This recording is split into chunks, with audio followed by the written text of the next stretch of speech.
Welcome to social post. నేను నిహాల్. 2026 లో market ఎలా ఉండబోతుంది? బుల్లిష్ ఉండబోతుందా లేకపోతే బేరిష్ ఉండబోతుందా?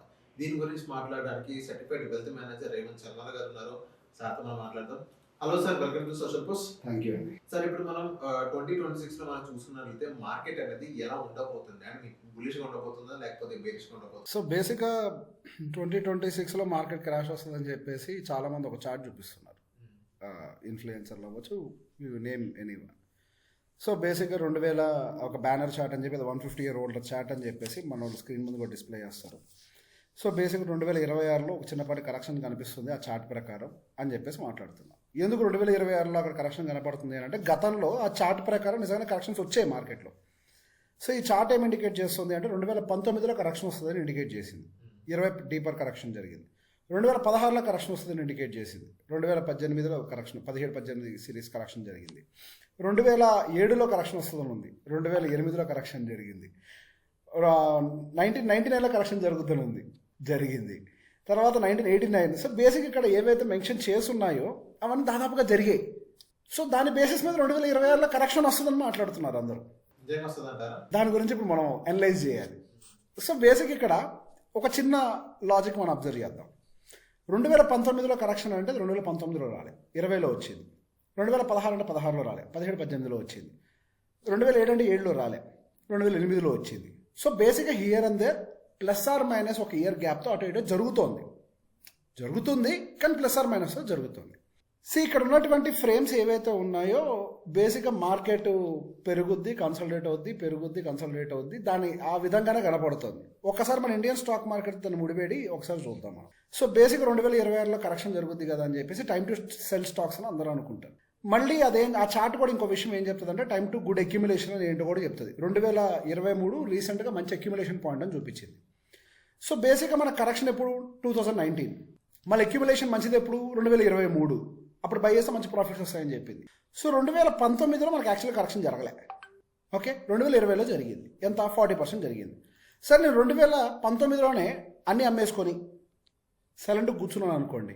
2023లో కదా మనకి మంచి సెల్లింగ్ బయింగ్ పాయింట్ చూపిస్తుంది. 2019 సెల్లింగ్ కదా అని చెప్పేసి అమ్మేసుకొని కూర్చున్నాను అనుకోండి. I would have lost 65% return. 65%. So the point here is అక్కడ అటు ఇటు కొద్ది కరెక్షన్స్ జరుగుతున్నాయి. That doesn't mean market is not moving up, right? Market వెంట కరెక్షన్ ఎప్పుడు వస్తుంది ఎప్పుడు రాదు do we know? We don't know, right? So 2026లో కరెక్షన్ వస్తుంది అని చెప్పేసి ఉంది. మరి మనకు 2025లో జరిగింది కదా ఇండియన్ స్టాక్ మార్కెట్కి. దాని రూల్ ప్రకారం ఏంటి? ప్లస్ ఆర్ మైనస్ అటు ఇటు జరగాలి. మనకి 25లో జరిగింది కదా. So I think we can consider it as that ఆ చార్ట్ ప్రకారం ఇది కరెక్షన్ జరిగిందని అనుకోవచ్చు అని అనుకుంటున్నా. Moreover this chart is not prepared for Indian stock market. Whatever the chart we're seeing this is prepared for US stock markets. So 2026లో correction అంటూ జరిగితే యూఎస్లో జరగాలి, ఎందుకంటే 2025లో కరెక్ట్ కాలే. మన ఇండియన్ స్టాక్ మార్కెట్ కరెక్ట్ అయింది. కరెక్ట్ అయ్యి మళ్ళీ క్లోజింగ్ ఆల్ టైమ్ హైకి వచ్చాం. 25 ఎండింగ్ కల్లా, అది వేరే పాయింట్. బట్ అక్కడ యూఎస్లో అట్లా లేదు కండిషన్, పైకి వెళ్తూనే ఉన్నారు. ఒకవేళ కరెక్షన్ అంటే జరిగితే వాళ్ళ దగ్గర జరుగుద్దేమో. మరి అదేంటి యూఎస్లో కరెక్షన్ జరిగితే ఇండియన్ మార్కెట్లో జరగదా అని అంటే, ఇండియన్ మార్కెట్లో కరెక్షన్ జరిగితే యూఎస్ మార్కెట్లో జరిగిందా? పోనీ ఇండియన్ మార్కెట్లో కరెక్షన్ జరిగితే అదర్ గ్లోబల్ ఎమర్జింగ్ మార్కెట్స్లో జరిగిందా? The point here is the markets in the world now have decoupled. ఒకప్పుడు ఇన్లైన్డ్గా జరిగేవన్నీ, ఒకదానికైతే అన్ని నొప్పి ఫీల్ అయ్యాయి, కవల పిల్లల్లాగా యాక్ట్ చేసేవి. కానీ ఇప్పుడు డీకపుల్ అయిపోయాయి. దెబ్బ నీకు తగిలితే అది నీకే నొప్పి, ఆ నొప్పి నాకు లేదు. టెంపరీ పెయిన్ తీసుకుంటా నేను, నువ్వు ఏడుస్తుంటే నాకు చెవులో వినపడుతూ ఉంటే చిరాకు వస్తుంది, ఇరిటేషన్. ఆ ఇరిటేషన్లా తీసుకుంటాను అంతే అంటుంది అది మార్కెట్. I have decoupled. నీ నొప్పి నాకు నొప్పి కాదు, నువ్వు ఏడిస్తే నాకు ఇరిటేషన్ వస్తుంది అంతే. సో నేను కూడా కొద్దిగా ఫీల్ అవుతా, అంతకుమించి ఏం లేదు. సో బేసిక్గా మార్కెట్ డీకపుల్ అయిపోయింది. సో యూఎస్ మార్కెట్ పెద్దది కరెక్ట్ అయితే ఇండియన్ మార్కెట్ అవ్వాలని గ్యారంటీ లేదు. అండ్ ఆ మాటకు వస్తే 2022-23 యూఎస్ మార్కెట్స్ రిటర్న్ ఇలే, మరి ఇండియన్ మార్కెట్స్ ఇచ్చాయి. డీకప్లింగ్, దీని డీకప్లింగ్ అని అంటారు. సో ఇండియాలో కరెక్షన్ మళ్ళీ జరుగుద్ది అంటానికైతే కనిపించట్లేదు. So whatever we are looking at 2026 crash, I don't believe it will happen. I might be wrong, but నా అనాలిసిస్ నేను చెప్తున్నాను, అట్లా జరగడానికి ఛాన్సెస్ లేవు. సో నెక్స్ట్ వచ్చేసరికి మనకి మేజర్ కన్సర్న్స్ ఏంటి? 2025 పట్టానికి ఎఫ్ఐఎస్ యొక్క విపరీతమైన మార్కెట్లో సెల్ ఆఫ్, అదే కదా మేజర్ కన్సర్న్. డిఏఎస్ బాగా బయింగ్ చేస్తున్నారు, వేరాజ్ ఎఫ్ఐఎస్ మాత్రం విపరీతంగా మార్కెట్లో సెల్ ఆఫ్ చేస్తున్నారు. దానికి గల కారణాలు ఏంటి? మేజర్గా ఇండియన్ స్టాక్ మార్కెట్ వాల్యుయేషన్స్ హైలో ఉన్నాయి, ఇది problem number 1. So Indian stock market already valuation correction జరిగిపోయింది కదా, ఆ థ్రెట్ మనకు లేదు కదా. ఇంకా అదర్ మార్కెట్స్ పెరిగాయి, ఇండియన్ మార్కెట్ పెరగలేదు. So valuation correction already done. Second one ఏంటి, మనకి డాలర్ అప్రిషియేట్ అవుతుంది, రూపీ డిప్రిషియేట్ అవటం. అది here and there maybe settle అవ్వచ్చు అని ఆశాదాయకంగా నేను ఉన్నాను. ఫిబ్రవరి 1వ తారీఖు ఏదైనా జరిగితే ఎఫ్ఐఎస్ ఫ్లోస్ బ్యాక్ వస్తాయి, అదొక కన్సర్న్. బట్ ఇన్ బిట్వీన్ ఇంకొక కన్సర్న్ ఏంటి అని అంటే బాండ్ ఈల్డ్ స్ప్రెడ్ డిఫరెన్స్ అని ఒకటి ఉంటుంది. మనకి ఇక్కడ చార్ట్స్లో కనిపిస్తుంది దాని ప్రకారం మనకి 2023 దగ్గర నుంచి ఇండియన్ స్టాక్ మార్కెట్ బాండ్స్కి యూఎస్ స్టాక్ మార్కెట్ బాండ్స్కి మధ్యలో వచ్చే ఈల్డ్ డిఫరెన్స్ తక్కువ ఉంది. ఇప్పుడు మన ఇండియన్ స్టాక్ మార్కెట్ 6.5% ఈల్డ్ ఇస్తుంది 10-year bond. US 10-year bond 4.12% return ఇస్తుంది. సో బేసిక్ ఈ రెండింటికి మధ్యలో ఉన్న స్ప్రెడ్ డిఫరెన్స్ 2.5%. యూజువల్గా అది 3%, 4% డిఫరెన్స్ లేకపోతే, యూజువల్గా 4%, 4.5% డిఫరెన్స్ లేకపోతే ఎఫ్ఐఎస్ ఇండియాలో ఇన్వెస్ట్ చేయడానికి ఇంట్రెస్ట్ చూపించరు. ఎందుకు? మరి డాలర్ డిప్రిసియేషన్ ఉంటుంది కదా, ఇండియన్ మార్కెట్లో ఇన్వెస్ట్ చేసిన తర్వాత డాలర్ డిప్రిసియేషన్ పోయినా ప్రాఫిటబుల్గా ఉండాలి వాళ్ళు, అదే కదా లెక్క. మరి ఇక్కడేమో మనకు స్ప్రెడ్ తక్కువ ఉంది, వేరాస్ మళ్ళీ డాలర్ అప్రిసియేషన్ వాళ్ళకి అడ్వాంటేజ్గా మారింది. మరి ఈల్డ్ తక్కువ, డాలర్ అప్రిషియేట్ అవుతుంది, మరి రిస్క్ కదా ఇండియాలో ఇన్వెస్ట్ చేయడం, బయటికి వెళ్ళిపోయారు. మరి ఇది ఎప్పటికీ సెట్ కాదా, ఈ స్ప్రెడ్ ఇట్లా తక్కువగా ఉంటే ఎప్పటికీ ఇండియన్ మార్కెట్స్లోకి రారు కదా అని అంటే, బేసిక్గా ఫెడ్ కనుక ఇంట్రెస్ట్ రేట్ కట్ చేసింది అనుకోండి, వాళ్ళ బాండ్స్ పడిపోతాయి. So fed interest rate cut చేస్తుందా, అగ్రెసివ్గా చేయదా అనేది ఇక్కడ మేజర్ కీ రోల్గా ప్లే చేస్తుంది. నెక్స్ట్ ఇయర్ ఫెడ్ చైర్మన్ యొక్క టెన్యూర్ క్లోజ్ కాబోతుంది, కొత్త చైర్మన్ వస్తాడు. కొత్త చైర్మన్ ట్రంప్కి ఫేవరబుల్గా వస్తాడు. ట్రంప్ ఇంట్రెస్ట్ రేట్స్ ఎప్పుడు కట్ చేయాలా, ఎప్పుడు కోసేయాలని ఎదురు చూస్తున్నాడు. ఇంట్రెస్ట్ రేట్ కట్ చేస్తే వాళ్ళు మనకి స్ప్రెడ్ పెరుగుద్ది మళ్ళీ. So Indian bond market will become more attractive. అప్పుడు ఏం జరుగుద్ది, ఎఫ్ఐఎస్ యొక్క ఫ్లోస్ మళ్ళీ ఇండియన్ మార్కెట్లోకి వస్తాయి. ఎఫ్ఐఎస్ ఫ్లోస్ ఇండియన్ మార్కెట్లోకి వస్తే ఏమవుద్ది, డాలర్ వీకి ఇండియన్ రూపీ బలపడటం మొదలు పెడుతుంది. ఈక్విటీ మార్కెట్స్కి మంచిదే కదా అది. అట్ ద సేమ్ టైం అక్కడ ఇంట్రెస్ట్ రేట్ కట్ డౌన్ చేసినప్పుడు ఇండియన్ ఐటీ సెగ్మెంట్ పాజిటివ్గా తీసుకుంటుంది దాన్ని. ఎందుకు? అక్కడ వడ్డీలు ఎక్కువ కడుతున్నప్పుడు రీసెర్చ్ అండ్ డెవలప్మెంట్కి ఏ కంపెనీ ఎక్కువ డబ్బులు అలొకేట్ చేయాలి. ఐటీస్ అండ్ ఎక్స్పెన్స్ వాళ్ళకి రీసెర్చ్ అండ్ డెవలప్మెంట్లో భాగం. అక్కడ వాళ్ళకి ఇంట్రెస్ట్ రేట్స్ తగ్గితే ఆ ఫండ్స్ ని అలొకేట్ చేస్తారు. Indian IT is one of the largest exporter to US IT services విషయంలో. సో అది మనకి మంచిగా మారే అవకాశాలు అక్కడ కూడా కనపడుతుంది. సో ఓవరాల్గా చూసుకుంటున్నప్పుడు ఈ ఇంట్రెస్ట్ రేట్ ప్రాబ్లమ్స్ ఏవైతే ఉన్నాయో 2026లో అవి సాల్వ్ అవుతాయి హియర్ అండ్ దెన్. ఎఫ్ఐఎస్ యొక్క ఫ్లో మళ్ళీ బ్యాక్కి రావచ్చు అనేది ఒక కన్సర్న్. వాళ్ళు బ్యాక్కి రావాలని ఇంకోటి కూడా జరగాలి. మనకి మొన్నటి వరకు ఇండెక్సేషన్ బెనిఫిట్ ఉండేది, ఇండెక్సేషన్ బెనిఫిట్ తీసేశారు. ఇప్పుడు ఇండెక్సేషన్ బెనిఫిట్ కూడా ఉంటేనే వాళ్ళకి అది అడ్వాంటేజ్గా మారుతుంది. ఎందుకు? డాలర్ డిప్రిసియేషన్ అని కన్సిడర్ చేయాలి కదా. ఇండెక్సేషన్ బెనిఫిట్ తీసేయడం వల్ల ఎక్కువ డబ్బులు వాళ్ళకి మిగలట్లేదు బాండ్ మార్కెట్స్లో. అది పెద్ద థ్రెట్ వాళ్ళకి ఎఫ్ఐఎస్కి. దానికంటే వాళ్ళు యూఎస్ బాండ్స్లో పెట్టుకోవడం బెటర్ అని ఫీల్ అవుతున్నారు. సో అట్లీస్ట్ ఇండెక్సేషన్ బెనిఫిట్ని మళ్ళీ తీసుకొస్తారేమో అని అనుకుంటారు. Indexation benefit is really needed for bond market. అందులో వచ్చేదంతా 6.5%. దాని మీద క్యాపిటల్ గెయిన్స్ కట్టేది ఏంటండి? అది కరెక్ట్ కాదు కదా. మళ్ళీ దాన్ని ఇన్కమ్ కేటగిరీలో తీసుకొస్తే మీకు 30 కట్టాలంటారు, మళ్ళీ పైకి వెళ్తే క్యాపిటల్ గెయిన్ కట్టాలంటారు వితౌట్ ఎనీ ఇండెక్సేషన్ బెనిఫిట్. అది రైట్గా. సో బేసిక్గా మళ్ళీ ఇండెక్సేషన్ బెనిఫిట్ ఏమైనా తీసుకొస్తే కొద్దిగా బాండ్ మార్కెట్ అట్రాక్టివ్గా మారే అవకాశాలు ఉంటాయి. At the same time FIs బయటకు వెళ్ళడానికి గల కారణం ఎస్టీటీ డ్యూటీస్ పెంచడము అండ్ మనకి long term short term capital gain ట్యాక్సెస్ని విపరీతంగా పెంచేయడం, ఇవి కూడా కొన్ని రీజన్స్ అయినాయి. వేరేస్ అక్కడ యూఎస్ మార్కెట్స్ ఏమో S&P 500 17% డెలివరీ చేస్తే నిఫ్టీ 500 4.5% డెలివరీ చేసింది. 4.5 6.5% డెలివరీ చేసింది.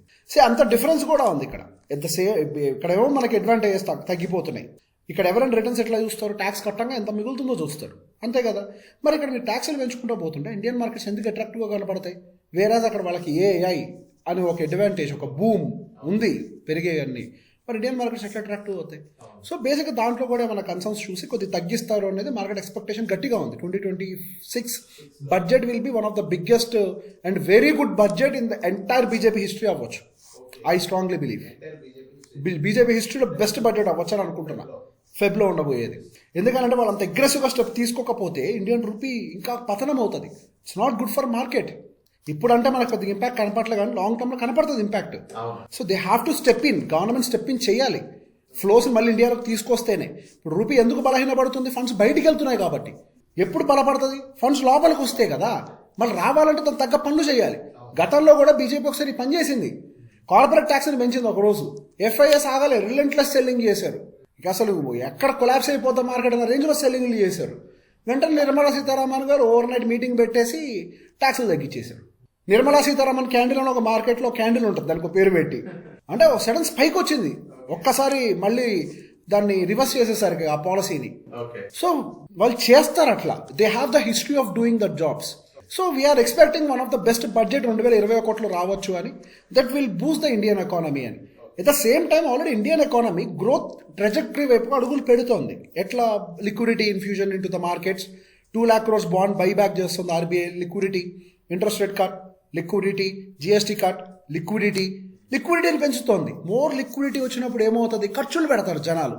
అండ్ వెరీ గుడ్ థింగ్ ఏంటంటే మన ఇన్ఫ్లేషన్ చాలా తక్కువ ఉంది, 2% బిలో. మొన్న లాస్ట్ క్వార్టర్ ఎంత 1% బిలో వచ్చింది, 1% బిలో. అది it's very low.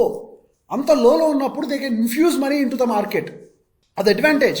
The same time GDP compromise కావట్లేదు. ఇది చాలా మంచి విషయం. సో అగ్రెసివ్గా పంపింగ్ చేయొచ్చు డబ్బులు వాళ్ళు మార్కెట్లోకి అంటిల్ అది రివైజ్ అయ్యేదాకా. And it is also not safe అంత తక్కువ ఉండటం. సో ఆ సేఫ్ కాదు కాబట్టి ఇంకెక్కువ లిక్విడిటీ పెంచుతారు. 4%కి రావాలి వాళ్ళు. 4%కి వస్తేనే RBI feels it a safe zone. 4%కి వచ్చేదాకా రిలెంట్లెస్గా లిక్విడిటీని పెంచుతారు. సో ఆ లిక్విడిటీని పెంచడం ద్వారా ఏమవుతుంది, ఎకానమీ బూస్ట్ అవుతుంది. ఎకానమీ బూస్ట్ కూడా అవుతుంది. వాల్యుయేషన్ బాగుంది. రేపు వాళ్ళు కనుక కొద్దిగా మంచి పనులు చేశారని అంటే, ఆ క్యాపిటల్ గెయిన్స్ తగ్గించడాలు, ఇండెక్సేషన్ బెనిఫిట్లు మళ్ళీ రీఇంట్రడ్యూస్ చేయడం లాంటివి చేశారు అని అంటే one single direction market will move. So market is having very good advantage. ఇప్పుడు వాళ్ళకి అట్లా చేయకపోయినా second half of 2026 Fed chairman మారిపోతాడు, స్ప్రెడ్ తగ్గిపోతుంది, స్ప్రెడ్ పెరుగుద్ది, మళ్ళీ అప్పుడే నా ఫేస్ బ్యాక్ వస్తాడు. సో మనకి వాళ్ళు ఒకవేళ ఫేవరబుల్గా ఇండియన్ గవర్నమెంట్ మాట్లాడితే మనం ఎక్కడికి వెళ్తాం, ఇండియన్ గవర్నమెంట్ ఫేవరబుల్గా లేకపోతే ఎక్కడికి వెళ్తాం. బట్ ఓవరాల్గా మాత్రం మన ఇండియన్ మార్కెట్స్కి పైకి వెళ్ళడానికి ప్రాబిలిటీ ఉంది. ఎందుకు, గత సంవత్సరాల్లో ఉండేటువంటి సమస్యలు ఇప్పుడు ఇండియన్ మార్కెట్లో లేవు. ఏమేంటి, ట్రంప్ టారిఫ్ ఇష్యూ ఇప్పుడు లేక కాదు, అలవాటు అయిపోయింది. ఇప్పుడు కోవిడ్తో సహజీవనం చేయడం ఎట్లా అలవాటు పడ్డాము, ట్రంప్ టారిఫ్తో కూడా సహజీవనం చేయడం మనం అంతే అలవాటు పడిపోయాం. సో బేసిక్గా నెక్స్ట్ అయితే గీతే ట్రంప్ టారిఫ్ కట్ చేయడమే తప్పించి ఇక చేసేది ఏం లేదు. మోస్ట్ ప్రాబబ్లీ మార్చ్ అంటున్నారు. సార్ లేట్ అయితే అయింది, ఏమవుతుంది, అలవాటు పడ్డ జీవితం ఏమవుతుంది ఇంకా. వాళ్ళు డోర్లు షట్ చేస్తే మనం వేరే డోర్లు ఓపెన్ చేస్తున్నాం, అంతే కదా. అయితే గీతను మళ్ళీ నువ్వే డోర్లు ఓపెన్ చేయాలి. మాకేం నష్టం లేదు, గుప్పడి బియ్యం ఖర్చు తగ్గింది అనుకుంటా వదిలేస్తాం అంతే, ఏదో ఒకటి. అది పెద్ద విషయం ఏం కాదు. మళ్ళీ వస్తారు వాళ్ళే. ట్రంప్ టారిఫ్ తగ్గిస్తాడు, మన ఇండియా కూడా 4 అడుగులు 4 మెట్లు దిగుద్ది. బికాజ్ రూపీని బలపరచాల్సిన బాధ్యత ఇండియాకు కూడా ఉంది కాబట్టి ఇద్దరు ఒక కొలిక్కి వస్తారు, అది పాజిటివ్ అవుతుంది. Fed interest rate cuts positive, Trump tariff will become positive, market liquidity will become positive, probability of budget, good budget. Budget ఒక్కటేనే అవసరం లేదు. ఎందుకు, జనవరిలో మనకి కంపెనీ నెంబర్లు వస్తాయి, ఎర్నింగ్స్ పెరిగే ఛాన్సెస్ ఎక్కువగా ఉన్నాయి ఈసారి. మార్కెట్లో లిక్విడిటీ వస్తుంది కదా, లిక్విడిటీ వస్తే ఎర్నింగ్స్ పెరుగుతాయి. ఇన్ఫ్లేషన్ తక్కువ ఉంది అంటే రా మెటీరియల్ వాళ్ళ కాస్టింగ్ ఎక్కువ పెరగదు, తగ్గిపోతుంది. సో ఇప్పుడు మనకి ఇంకొంచెం బెటర్ ప్రాఫిట్స్ వచ్చే అవకాశం ఉన్నాయి కంపెనీకి, అది మంచి యాక్టివిటీయే. ఒకవేళ బడ్జెట్ ఫేవర్ చేయకపోయినా market might go up by approximately 29,000-30,000, approximately 30,000 chances కనపడుతున్నాయి. ఒకవేళ బడ్జెట్ ఫేవరబుల్గా ఉంటే 33,000 ఛాన్సెస్ ఉన్నాయి. జేపీ మార్గన్ ఇచ్చింది కదా, very good scenario will go to 33,000, base case scenario 30,000 ఇచ్చింది కదా ఆల్రెడీ. దాని ప్రకారం మేబీ వాళ్ళు కూడా అదే ఎక్స్పెక్ట్ చేస్తున్నారేమో. So there is very high probability from here we might move up by 12-15%. So Indian markets are not so bad. At the same time I have one more data to show. యూజువల్గా December series next ఇయర్లో ఉండేటువంటి ఆప్షన్స్లో big players positions తీసుకుంటారు. ఇప్పుడున్నటువంటి future plus 28,000 దగ్గర ఉంది. 28,000 దగ్గర straddle formation here and there premium, combined premium మనకి 1,300 పాయింట్లు కనపడుతుంది, 2,300 పాయింట్లు కనపడుతుంది. 28,000 నుంచి 2,300 పాయింట్లు అంటే 30,000 పై అక్కడ క్లోజింగ్ ఆ రేంజ్ వరకు వెళ్ళొచ్చు అని. బిలో సైడ్ వచ్చేసరికి 26,000, 25,700 అంటే 26,000 డిఫెండ్ అవుతుంది ఇక్కడ నుంచి అని ఉండొచ్చు. 26,000 నుంచి పైకి వెళ్తుంది కానీ కిందకి రావడానికి ఎక్కువ ప్రాబిలిటీస్ కనపడట్లేదు. అండ్ మంచి సపోర్ట్స్ కూడా ఇయర్ ఎండ్ కాంట్రాక్ట్లు కూడా 26,000 దగ్గర స్ట్రాంగ్గా సపోర్ట్స్ కనపడుతున్నాయి మనకి. ఇక్కడ మంచి ఓఏ బిల్డ్ అవుతుంది. So it's a good thing. ఓవరాల్గా చూస్తున్నప్పుడు ఇక్కడ ఓఏ కూడా కొంచెం పాజిటివ్గా ఉండడం, ఇదంతా కూడా ఫేవరబుల్గా కనపడుతుంది. సో మన ఓపెన్ ఇంట్రెస్ట్ డేటా కానీ, న్యూస్ పరంగా, fundamentals, valuations and interest rate spreads, government policies ఇన్ని సపోర్ట్ చేస్తున్నాయి. గతంలో ఏవైతే నెగిటివ్ ఉన్నాయో అన్నీ పాజిటివ్ అయిపోయినాయి ఇప్పుడు. అవన్నీ కూడా ఓవరాల్గా మన ఇండియన్ స్టాక్ మార్కెట్ని అప్ సైడ్ పుష్ చేయడానికి చాలా హై ప్రాబబిలిటీ కనబడుతుందని గట్టిగా నమ్ముతున్నాను. Okay. So thank you sir.